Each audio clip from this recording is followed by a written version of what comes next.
എടാ യൂസ് ചെയ്യാതെ ഇരുന്ന് അവസാനം കളേഴ്സെല്ലാം നല്ല രീതിയിൽ കട്ട പിടിച്ച് പല കളർ ബോട്ടിൽ ഇതുപോലെ എൻ്റെ കയ്യിൽ ഇരിപ്പുണ്ട്.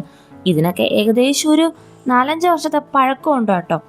അപ്പം എന്തായാലും ഈ ഒരു കളർ ബോട്ടിൽ കളയാൻ തോന്നാത്തത് കൊണ്ട് ഞാൻ വിചാരിച്ചു ഇത് വെച്ചിട്ട് എന്തെങ്കിലും ചെയ്യാമെന്ന്. അങ്ങനെ ഞാൻ വർക്ക് ചെയ്തുകൊണ്ടിരുന്നപ്പോഴത്തേക്ക് ഒരാൾ ഉറക്കം എഴുന്നേറ്റ് വന്ന് ടേബിളിൽ മണ്ടയിൽ കയറി ഇരുന്നിട്ട് അവനും വേണം ക്ലേ എന്ന് പറഞ്ഞിട്ട് അങ്ങനെ ഇരുന്ന് ഞാൻ എന്തൊക്കെ ചെയ്യോ അതൊക്കെ അവനും വേണം. അങ്ങനെ ഒരു വിധത്തിൽ ഞാനും അവനും കൂടെ ഒരു യുദ്ധം നടന്നതിന് ശേഷമാണ് ഈ ഒരു വർക്ക് കംപ്ലീറ്റ് ചെയ്തിട്ടുണ്ടായിരുന്നത്. കുറച്ചൊക്കെ അവൻ എനിക്ക് ഹെൽപ്പ് ചെയ്തിട്ടുമുണ്ട്. അവസാനം അതെനിക്ക് നല്ല രീതിയിൽ പണിയും തന്നു കേട്ടോ.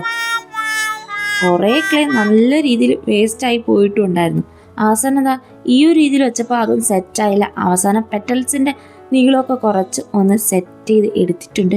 ഇഷ്ടപ്പെട്ടാൽ ലൈക്കും ഷെയർ സബ്സ്ക്രൈബ് ഒന്നും മറക്കല്ലേ.